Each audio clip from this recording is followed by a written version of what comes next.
Pai amado, nós te louvamos, nós te adoramos, nós te bendizemos, nós glorificamos e exaltamos o teu santo e precioso nome. Pedimos, Deus, fala conosco nesta manhã, abençoa a nossa vida, e o que nós pedimos, continua nos edificando com essa série de mensagens, nós fazemos agradecidos em nome de Jesus. Amém e amém. Eu quero relembrar os 7 níveis de autoridade que existem na Terra.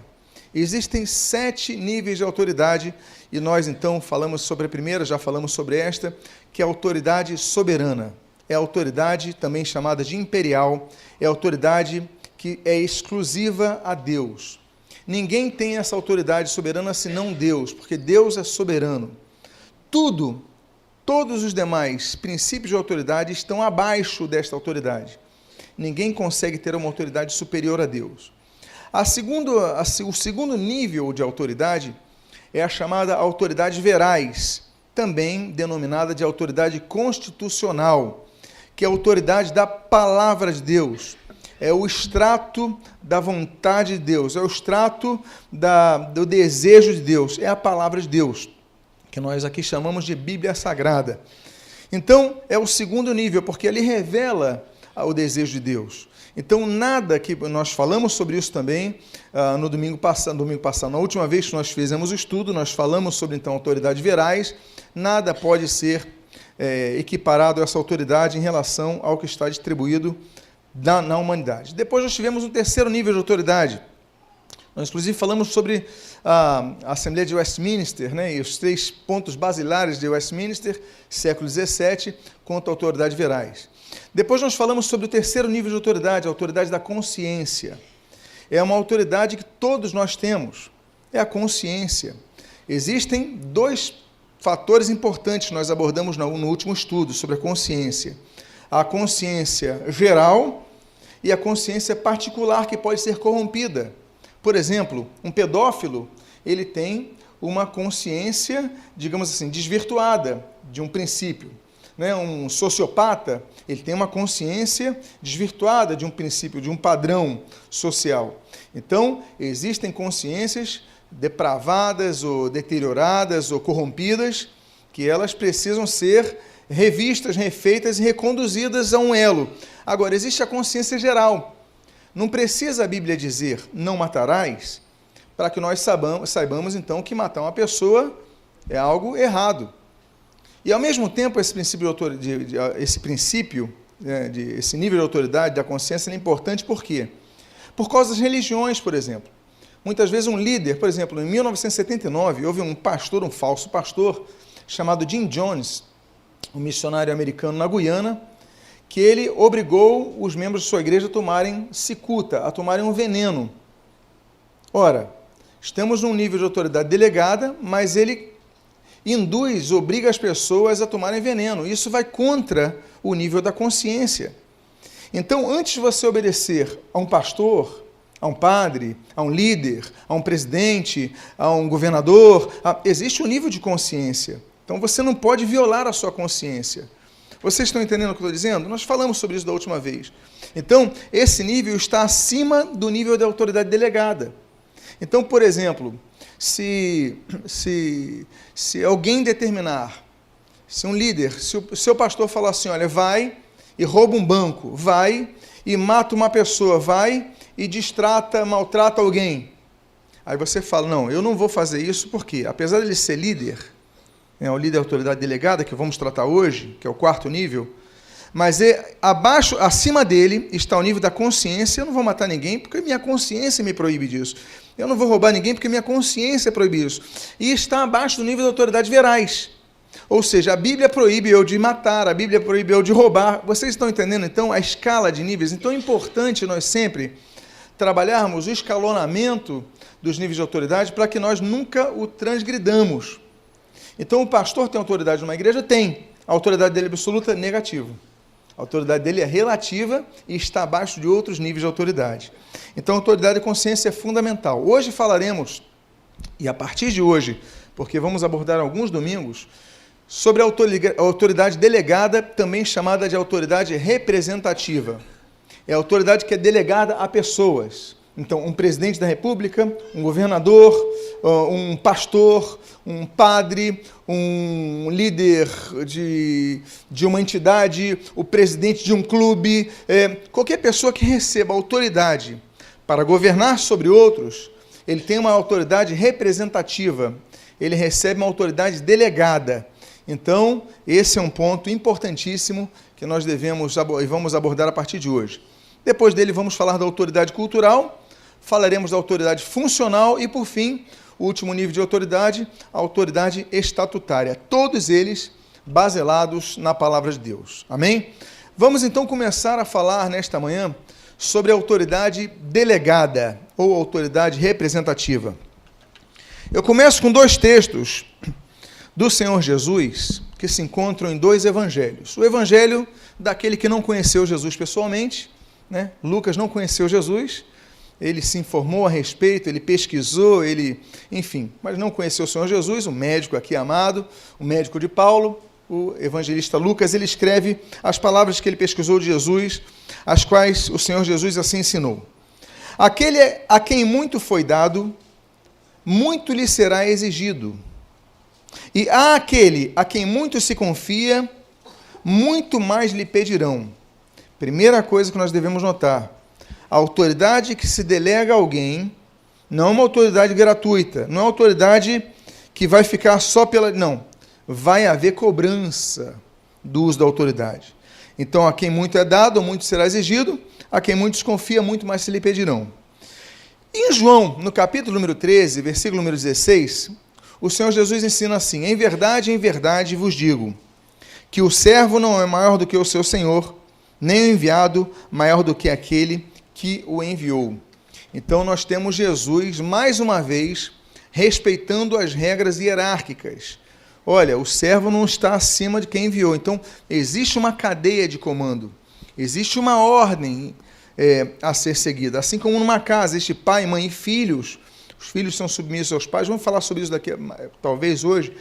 Mas existe, então, uma ordem de comando a ser obedecida, a ser respeitada. Pois bem, essa autoridade delegada, também é chamada de autoridade representativa. E eu já falei sobre isso, autoridade que Deus institui direta ou indiretamente a outras pessoas para que governem outros, ok? E essas pessoas recebem, então, por causa de seu encargo, maiores responsabilidades. Então, nós chamamos de autoridade delegada. Agora, vamos começar vendo o fato, que é um fato comum, é um fato básico. Algumas pessoas recebem maiores responsabilidades que as outras. Ninguém aqui que está nesse local tem, digamos assim, as mesmas funções nas suas atividades profissionais, nas suas atividades familiares, nas suas atividades acadêmicas. Todos nós temos responsabilidades diferentes. Há pessoas aqui que são solteiras, não têm filhos. Há pessoas aqui que têm vários filhos. Então, aqueles que têm vários filhos têm responsabilidades maiores. Eu estou vendo aqui um bebezinho que vai ser apresentado ao Senhor Jesus daqui a pouco, né? A responsabilidade que os pais receberam é diferente da que eles tinham antes desse belíssimo bebê nascer. Então, quando nasceu essa criança, a eles lhe foi outorgado um novo referencial de responsabilidades: proteção, instrução, cuidado, amor, orientação, uma série de responsabilidades que antes eles não tinham. E isso vai afetar o sono deles, vai afetar a rotina deles, mas são as responsabilidades. Então, alguns recebem responsabilidades mais do que outras pessoas. Mais importante é que, para que nós sejamos pessoas que entendam esse princípio, sempre devemos observar primeiro a autoridade e depois a pessoa que exerce a autoridade. Ok? Então, eu vou olhar a pessoa e eu conheço essa pessoa. Não, peraí, olha o cargo dela. A gente vai falar depois, não nesse momento, como já falamos anteriormente, sobre os problemas de familiaridade. A familiaridade é um problema muito grande. Por exemplo, Jesus, ele não fez muitos milagres em Nazaré porque as pessoas conheciam ele desde criança, não é isso? Ele não fez por causa da incredulidade das pessoas. Por que não fez?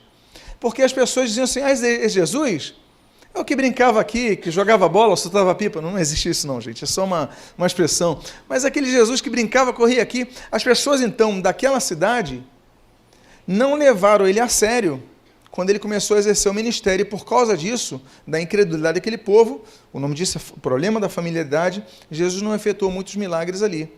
O próprio Tiago, irmão do Senhor Jesus, que depois vai escrever uma carta, ele não foi seguidor inicial de Jesus. Ele veio a seguir Jesus posteriormente. Ele não foi um dos discípulos originais de Jesus.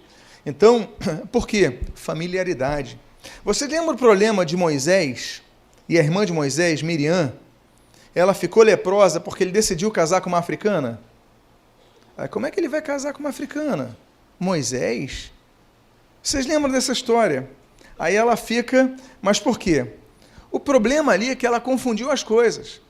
Ela confundiu Moisés, o irmão caçula, que ela lembra que ela ficava ali olhando no meio dos juncos enquanto a cestinha dele ia. Então, ela sempre cuidou do irmão mais novo. Agora ele toma a decisão de casar com uma mulher que não era do agrado dela. Não era, pelo menos, da concepção dela.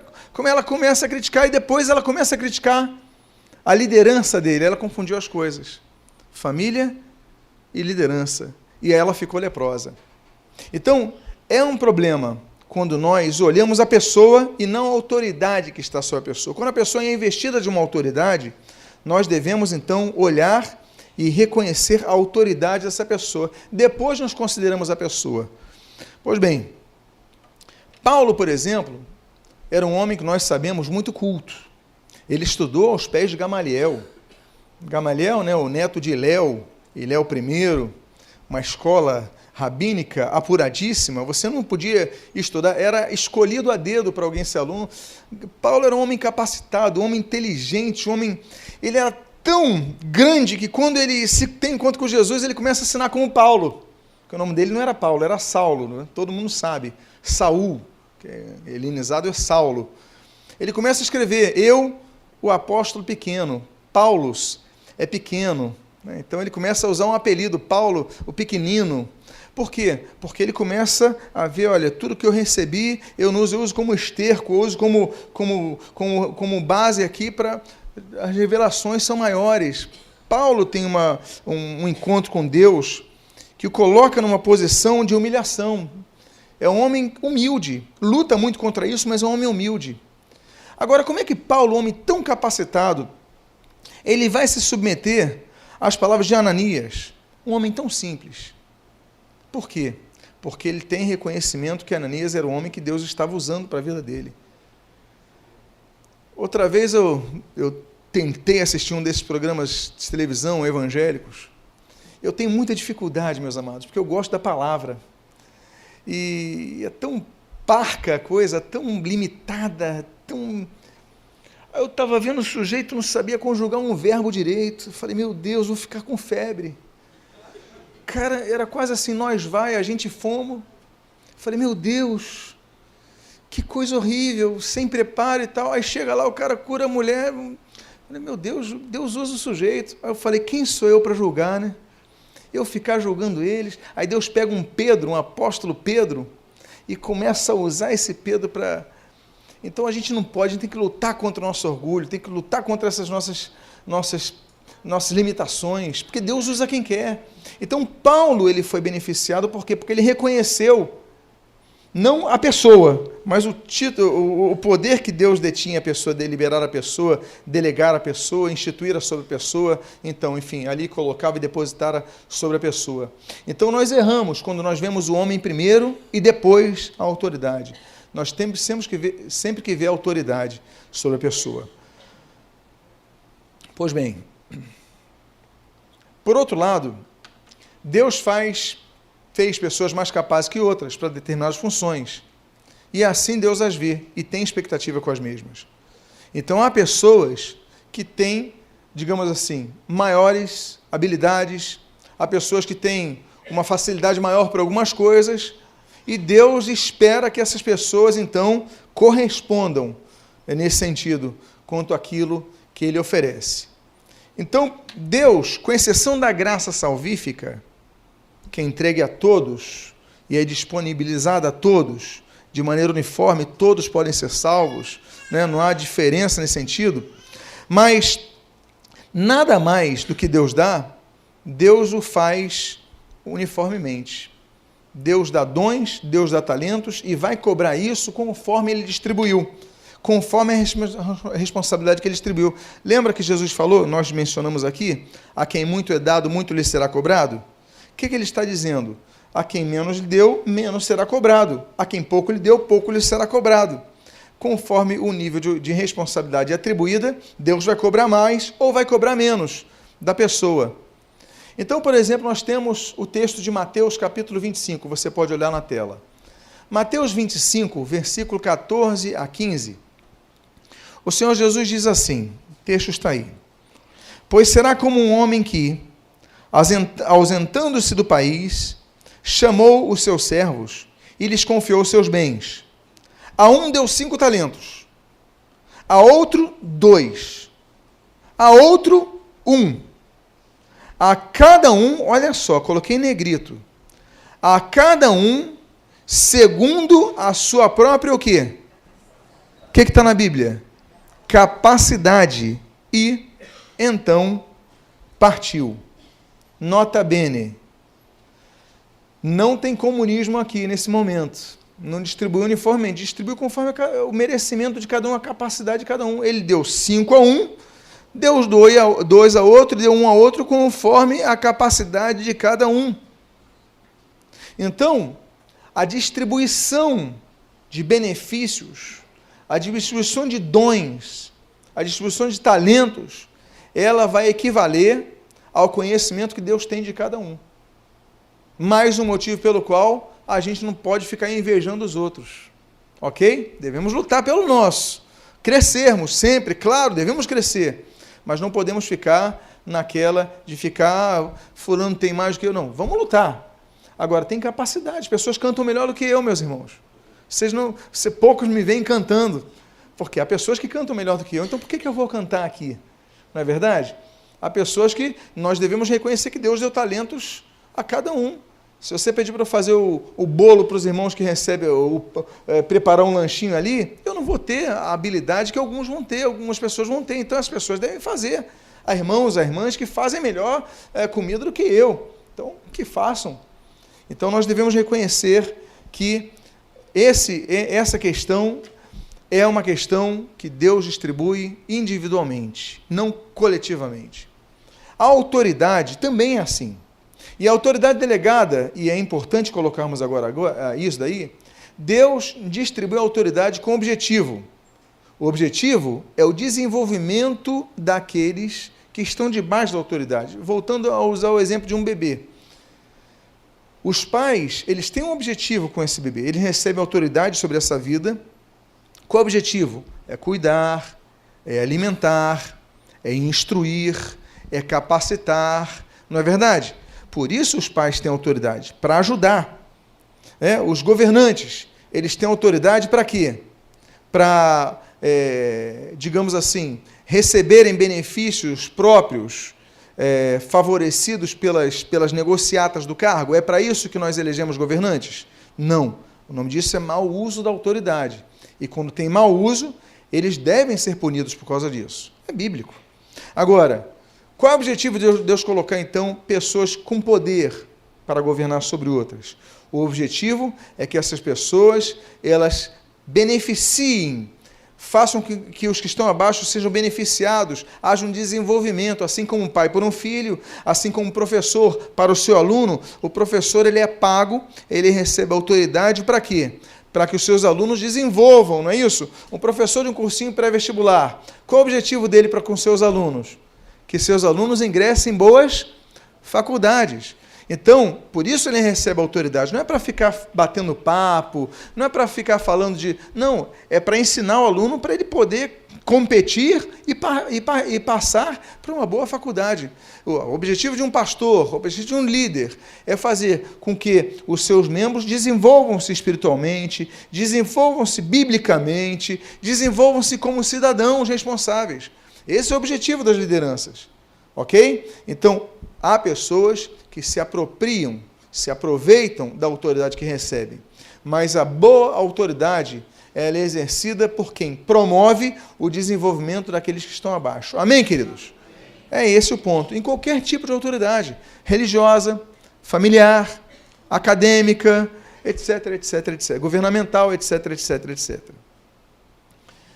Então, nós devemos entender o seguinte: a autoridade é delegada não visando apenas a manutenção da ordem, porque há autoridades que são para manter a ordem. Por exemplo, a autoridade policial.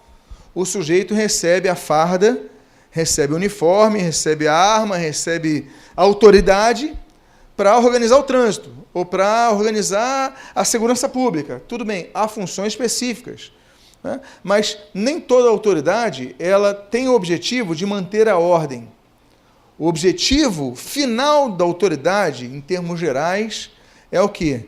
É fazer com que aqueles que estão abaixo dele possam desenvolver, possam crescer, possam se multiplicar. Um bom pai, uma boa mãe, eles lutam para que seus filhos cresçam, se desenvolvam, amadureçam. Um bom professor, ele luta para que seus alunos eles cresçam, desenvolvam, se amadureçam. Um bom pastor luta para que sua igreja cresça no conhecimento da palavra e assim não erre, amadureça, etc, etc. Pois bem, naquela parábola de Mateus capítulo 25, que nós lemos, sobre a qual voltaremos, nós podemos perceber que Jesus é severo. A postura de Jesus é muito severa quanto àqueles que não gerem bem a autoridade que recebem. Porque as pessoas recebem a autoridade para que bem a gerem. Volto a dizer, não é apenas manter a ordem, é administrar essa autoridade. E aqueles que não administram bem a autoridade são punidos. Há punição. Jesus, ele diz então, você está vendo o texto, lendo o texto aí, Mateus capítulo 25, do versículo 16 ao 18, ele fala o seguinte: o que recebera 5 talentos, saiu imediatamente a negociar com eles, e ganhou outros 5. Do mesmo modo, o que recebera 2, ganhou outros 2. Mas, o que recebera 1, saindo, abriu uma cova e escondeu o dinheiro do seu senhor. 3 tipos de pessoas que recebem 3 tipos de responsabilidades. Aqui são talentos, mas nós podemos ampliar a questão. Responsabilidades, 3 tipos. Mas só que nós vemos 2 ações distintas. O que recebeu 5, ele pegou, negociou 5 e ganhou mais 5 talentos. Ele tinha 5, ficou com 10. O que tinha 2, negociou, fez, investiu e tudo mais, tinha 2, multiplicou, agora tem 4. Mas o que recebeu 1, diz a Bíblia, diz o Senhor Jesus, ele pega e esconde esse talento, né, numa cova, e escondeu o dinheiro do seu Senhor. Jesus ele vai questionar essa questão, vamos abordar isso daqui já, mas Jesus vai repreender esse homem. E vai dizer, olha, aquele que tinha 1, tira dele e dá para o que ganhou mais. Por quê? Porque para Deus, fidelidade não é manutenção, mas multiplicação. Um líder fiel, uma pessoa que tem uma responsabilidade, é uma pessoa que não tem apenas o título. Por exemplo, volta a usar o exemplo do pai, ou da mãe, dos pais. Ele não tem apenas a função de gerar uma criança. Tem pais que falam o seguinte, não, eu sou um bom pai, na minha casa não falta nada. A geladeira tem comida. Será que ser pai é isso? Eu me pergunto. Porque para essa pessoa, ser pai é apenas suprir fisicamente o crescimento da criança. Isso não é ser pai. Ser pai é muito mais complexo, é orientar, é definir limites, é falar, ó, tem hora de dormir, tem que escovar dente, tem que tomar injeção, tem que ir ao dentista. Tudo que nenhuma criança seria por vontade própria, não é verdade? O pai tem que acordar cedo para ir para o colégio, tem que ser duro muitas vezes, o pai. Quando eu falo pai, eu falo mãe também, ok? Vocês estão entendendo. Então, a função de um dos pais, a função paterna ou materna, é que você não apenas, eu ponho tudo na geladeira, sou um bom pai, nada disso. Tem que estar junto. Aí o sujeito se separa, aí vai lá, não faz mais nada. Só passeio, não, é mais do que isso, é dar conselho, é orientar, é acompanhar, é estar junto, é apoiar nesse sentido. Então, volto a dizer, o professor vê o aluno crescendo, desenvolvendo, dá uma boa disciplina, pesquisa, busca conhecimento. Então, é importante, e no conceito de Deus é importante que você não pegue o que você recebeu e enterre. Não, eu já fiz um filho. Não, eu já tenho uma igreja. Não, eu já tenho um cargo no governo. Não, eu já tenho um cargo na minha empresa. Então, não. A sua função, se você é um gerente de banco, a sua função é fazer esse banco crescer. Se a sua função é um gerente de uma loja, a sua função é fazer essa loja crescer mais. Não é porque você já conseguiu o cargo que vai descansar naquilo. É multiplicar aquilo que lhe é confiado. Por isso que eu digo, o cristão tem que ser o melhor funcionário em tudo. Tem que ser o melhor em tudo. Ah, porque o outro... Não fica dizendo que o outro está te perseguindo, não. Isso daí cansa. Trabalha bem que você vai ser valorizado. Seja o melhor, chega mais cedo, sai mais tarde, faz um trabalho de excelência, que você vai ser valorizado. Então, nós devemos entender que para Deus não importa apenas o título. Ah, eu sou pastor. Grandes coisas. A questão é o que eu tenho feito com o título que eu tenho recebido. Ah, eu sou professor de escola dominical. Ah, eu sou diácono. Ah, eu sou professor de criança. Eu sou... E daí, o que você tem feito com quem recebeu? A questão é essa. É o que nós temos feito com a responsabilidade que nós temos recebido. Então nós temos, eu vou ler, a letra está pequena aí, mas você pode acompanhar na sua Bíblia. Todas as poltronas da igreja têm um braço para que você anote sempre e depois confira na sua casa. Mas eu vou ler aqui o texto de Mateus 25, do 20 ao 23. Olha o que Jesus continua dizendo. Então, aproximando-se o que recebeu 5 talentos, entregou outros 5, dizendo: Senhor, confiaste-me 5 talentos. Eis aqui outros 5 talentos que ganhei. Disse-lhe o Senhor: muito bem, servo bom e fiel. Foste fiel no pouco, sobre o muito te colocarei. Entra no gozo do teu Senhor. E, aproximando-se também o que recebera 2 talentos, disse: Senhor, 2 talentos me confiaste. Aqui tens outros 2 que ganhei. Disse-lhe o Senhor: muito bem, servo bom e fiel. Foste fiel no pouco, sobre o muito te colocarei. Entra no gozo do teu Senhor. Servo bom e fiel são 2 qualificativos, não é isso? Bom, a pessoa, então, fez algo que gerou benefício, algo bom, algo benéfico. Servo bom, esse é um servo apto. E ele diz assim, fiel. Ele diz que é servo bom e fiel o que multiplica, não o que mantém. Tinha 5, entregou 10, servo bom e fiel. Tinha 2, entregou 4, servo bom e fiel. Mas o que tinha 1 e entregou 1, ele continua sendo servo bom e fiel? A questão é essa. É que muitos se contentam com os títulos. É que muitos se contentam com os cargos. É que muitos se contentam com as responsabilidades, mas não usam isso para aumentar, para crescer. Então você tem uma responsabilidade, procure, lute para que essa responsabilidade multiplique os benefícios de 5 para 10, por exemplo. Agora, aquele que recebe a autoridade delegada terá que prestar contas da mesma. Ah, fulano tem um título, volto a dizer, fulano é governador do estado, é presidente da república, é presidente de sindicato, é presidente de comércio, é presidente de associação, é presidente de clube, é presidente... Ele recebe uma função. Ótimo, parabéns. Excelente, a gente aplaude e tudo mais. Agora, o dia seguinte não vamos mais descansar.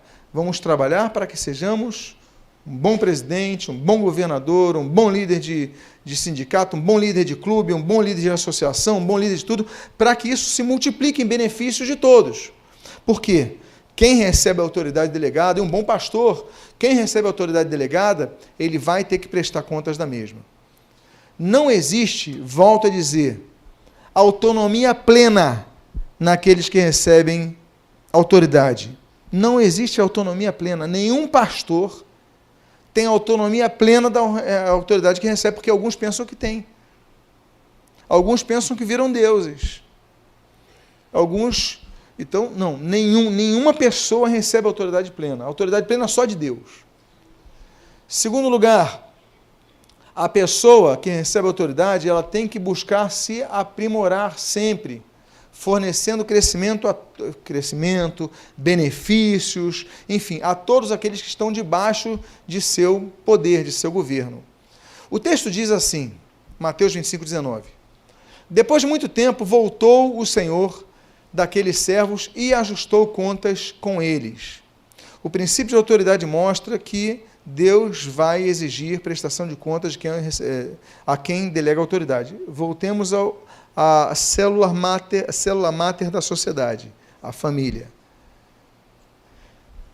Temos aí o caso dos pais. Parabéns aos papais, eles receberam autoridade, mas Deus vai cobrar a autoridade deles com o que eles fizeram com seus filhos.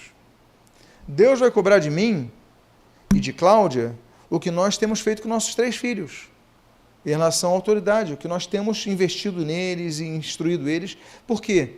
Porque depois de um tempo, o Senhor vem prestar contas com aqueles a quem delegou a autoridade. Então, a todos a quem Deus dá, Jesus falou, a quem muito é dado, muito lhe será cobrado, porque vai ser cobrado. Nós seremos cobrados.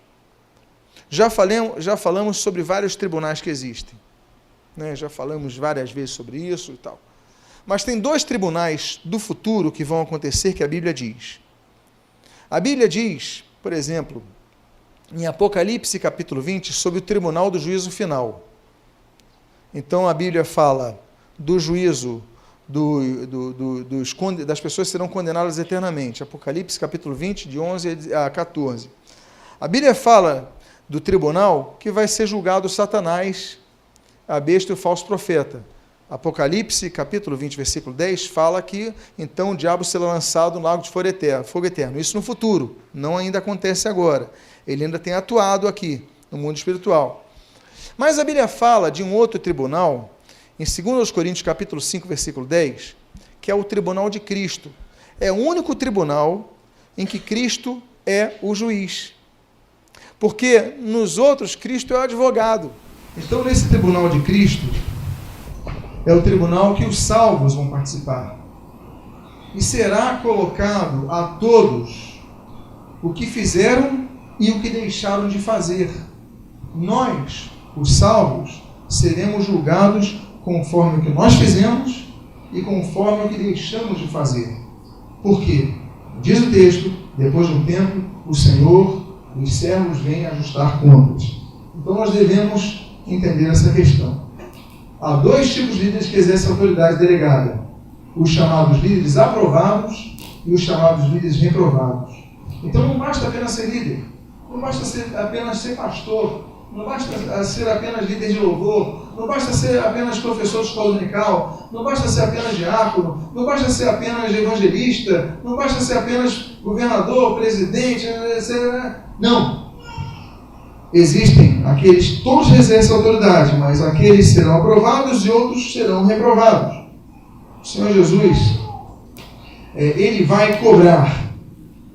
Volto a dizer o texto de Lucas 12, 43 e 48. Porque tem um texto grego muito interessante aqui. Diz assim: bem-aventurado aquele servo a quem seu Senhor, quando vier, achar fazendo assim. Aquele a quem muito foi dado, muito lhe será exigido. O termo grego que você está lendo aí é zetetesetai. E aquele a quem muito lhe confia, muito lhe pedirão. Eu coloquei esse texto, que é muito lhe será exigido, por quê? Porque o grego, ele é muito interessante. Zetetesetai provém do verbo zetel, que significa investigar, chegar a fundo de um assunto, apontando a equivalência em nível de investigação. Ou seja, quando Deus entrega alguma coisa a alguém, o termo grego zetetesetai significa que vai ser investigado a fundo. Ele investiga a fundo o que nós fizemos com a responsabilidade que Ele nos outorgou. Ou seja, para que seja a base do talento. Olha a frase que Jesus diz no final dessa parábola, no versículo 24 a 26 de Mateus 25. Diz assim: chegando por fim que receberam um talento, disse: Senhor, sabendo que és homem severo, que ceifas onde não semeaste e ajuntas onde não espalhaste, receoso, olha, ele foi honesto, ele foi sincero, receoso, escondi na terra, ali terra com T minúsculo, tá, gente? O teu talento, aqui tens o que é teu. Respondeu-lhe, porém, o Senhor: servo mau e negligente, sabias que ceifo onde não semeei e ajunto onde não espalhei? Qual eram os dois qualificativos que ele dera aos outros dois servos? Servo bom e fiel. Qual é o qualificativo que ele dá a ele? Servo mau e negligente. Mas ele não perdeu o talento que Deus deu. Ele não perdeu a função que Deus deu. Ele não perdeu o cargo que Deus deu. Ele não perdeu o que Deus entregou. Ele continua lá como pastor, continua como diácono, continua como presidente, continua como governador, tal, etc, etc, etc. Não perdeu. Continua com o cargo. Aí Deus fala assim, servo mau, porque servo é aquele que está servindo, que serve, ou seja, ele trabalha. Então ele continua trabalhando no cargo. Eu estou aqui, então, fazendo um paralelo, tá bom, gente, desse texto com a aplicação do princípio de autoridade. Ele continua sendo servo, mas ele é mau e negligente. Ele continua sendo a pessoa que está trabalhando, exercendo função, mas é má e negligente. Por quê? Porque Deus espera que nós multipliquemos aquilo que Ele nos confia. Se eu sou pai, eu tenho que ser um bom pai. Se você é uma mãe, você tem que ser uma boa mãe. Se você é um chefe, você tem que ser um bom chefe. Se você é um gerente, você tem que ser um bom gerente. Se você é um presidente, tem que ser um bom presidente. Se você é um empresário, tem que ser um funcionário, você é um bom funcionário. Porque hoje em dia, funcionário evangélico já não diz mais nada.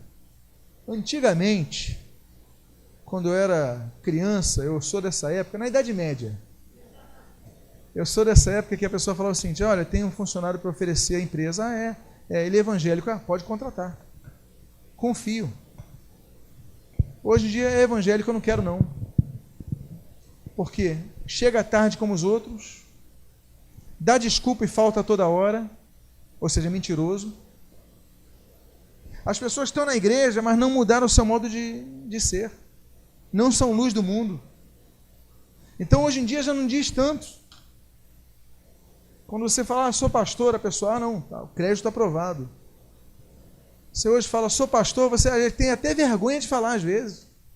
Porque a pessoa falou, chama a Polícia Federal, chama SPC, Serasa, puxa, porque está cheio de gente aí dando golpe. O que acontece? Servos maus e negligentes. Têm títulos, têm cargos, mas são maus e negligentes. Não desenvolvem aquilo que receberam. E por causa disso, há líderes contra os quais Deus intervém negativamente, diminuindo-lhes a capacidade de governabilidade, que é indispensável à autoridade delegada, ou mesmo substituindo essas pessoas. Então, há muitos casos que você vê substituições implacáveis. E por quê? Porque são intervenções divinas. A falta de iniciativa e de resultados abundantes na obra de Deus implicam na intervenção divina que gera falência governamental a muitos. E, por exemplo, nós temos vários casos que Deus intervém. Saul era ungido de Deus, mas não completou o governo dele. Deus, o que fez? Antecipou o fim do reinado desse homem. Judas era apóstolo de Jesus, foi um dos 12 que Jesus chamou. Ele teve a sua vida interrompida antecipadamente. Por quê? Fez mau uso do seu governo.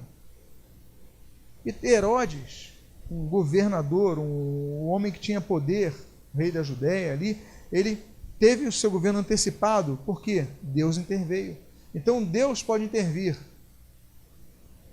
E aí nós vemos no texto do versículo 28 ao 29. Tirai-lhe, pois, o talento e dai ao que tem 10, porque a todo o que tem se lhe dará, e terá em abundância, mas ao que não tem, até o que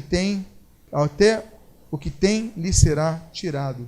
Deus muitas vezes tira, e a pessoa continua com cargo, mas a pessoa perde aquela capacidade, a pessoa perde frutificação, a pessoa perde tantas coisas. Por quê? Porque Deus tirou da pessoa. Fica um Saul, uma pessoa com título perambulando por aí, mas sem oferecer frutos como deveria. Deste modo, saem de cena os Saúls entre os Davis, ao passo que os Herodes têm suas vidas abreviadas. E aí o que explica alguns eventos políticos e geopolíticos que nós vemos por aí, que nem percebemos. O que a Bíblia diz em Daniel capítulo 2, versículo 20 a 21, diz assim: falou Daniel, dizendo: seja bendito o nome de Deus da eternidade à eternidade, porque dele são a sabedoria e a força. Ele muda os tempos e as estações. Olha só o que ele diz. Ele remove os reis, estabelece os reis. Ele dá sabedoria aos sábios e conhecimento aos entendidos. Então, há casos que nós não entendemos, que há remoção de reis, de pessoas que detêm poder, de líderes, de pessoas. Por quê? E Deus simplesmente intervém as pessoas porque Ele tem poder para remover reis e estabelecer reis. E aí, então, são intervenções que Deus faz. E há líderes, por outro lado, se por um lado Deus intervém negativamente contra alguns líderes, Deus intervém positivamente a outros líderes, dando-lhes capacidade de multiplicação. Como, por exemplo, o versículo 28, início do versículo 29 desse texto de Mateus 25, o qual diz assim: tirai-lhe, pois, o talento e dai-lhe ao que tem 10, porque todo o que tem se lhe dará e terá em abundância. Algumas pessoas vão prosperar mais do que você, do que eu, do que cada um de nós. Algumas pessoas, Deus vai abençoando cada vez mais e mais. Quanto mais multiplicam, mais Deus vai abençoando. Claro, vão ser mais perseguidas, vão ser caluniadas, vão jogar pedras, né, porque estão aparecendo mais. Não é verdade? Mas Deus vai abençoando, essas pessoas vão prosperando, vão crescendo no seu ministério. Por quê? Porque simplesmente por fazerem bem, exercerem bem aquilo que Deus lhe confiou, Deus vai lhe dando mais, intervindo e lhe dando mais ainda. Agora é importante nós dizermos, já estamos caminhando para o final dessa mensagem de hoje, que há pessoas que perdem suas próprias vidas por causa do mau uso da autoridade delegada que recebem. Então, ainda que o processo de morte seja um processo que muitas vezes é iniciado por murmuração, facção nas igrejas, etc. e tal, muitas vezes o processo de morte começa na cabeça, nas cabeças. Porque a gente fala da murmuração embaixo, mas muitas vezes o processo de morte começa na cabeça. Quando o líder se acomoda, não busca mais, ou seja, deixa a coisa e aí começa um processo de morte que afeta a todos, naturalmente. Mas nós temos aí os servos maus e negligentes. O texto diz no versículo 30: e o servo inútil, olha só, ele era servo, mas Jesus chamou de inútil. Lançai-o para fora nas trevas, ali haverá choro e ranger de dentes, ou seja, morte espiritual. Há muita liderança que está morta espiritualmente. Tem título, tem cargo, tem responsabilidade, mas morreu espiritualmente. É isso que você quer na sua vida? Ninguém quer isso. Por isso que o princípio de autoridade, eu creio que caminha aqui agora para o final. Isso, já é o último ponto, só para ilustrar a próxima mensagem. É por isso que muitos não entendem. É por isso que muitos não compreendem. Por quê? Porque é um princípio. Os princípios não mudam com o tempo. São princípios, são bases fundamentais. Desde o início, esse princípio está. Então, nós não podemos brincar com o princípio de autoridade. Essa série de mensagens, ela visa instruir na palavra de Deus, no conhecimento da palavra de Deus, os princípios e os preceitos básicos deste assunto tão importante. Por quê? Porque usando mal, como tem tantos líderes usando mal, olha, abuso de autoridade, uso indevido de autoridade, isso tudo gera consequências negativas para as suas vidas, mas também podem gerar consequências positivas para as suas vidas. Então, tudo isso vai depender de como nós usemos o princípio de autoridade. Que Deus abençoe sua vida. Eu quero só dizer então sobre os 4 tipos de autoridade delegada mencionados na Bíblia, os diferentes tipos de autoridade delegada, que nós vamos ver a partir do próximo domingo. 5 tipos. Domingo nós vamos começar devemos falar sobre a maioria deles, talvez até todos, mas pelo menos a maioria deles vamos falar. Autoridade familiar, autoridade acadêmica, a autoridade profissional, a autoridade governamental e a autoridade eclesiástica. São 5 tipos de autoridade delegada. Deus delega a pessoas esse tipo de autoridade nesses 5 aspectos: familiar, acadêmica, profissional, governamental e eclesiástica. E nós vamos ver, a partir do domingo que vem, a autoridade familiar e dando a acadêmica e profissional também no próximo domingo. Amém, queridos? Que Deus abençoe a sua vida rica e abundantemente com essa mensagem.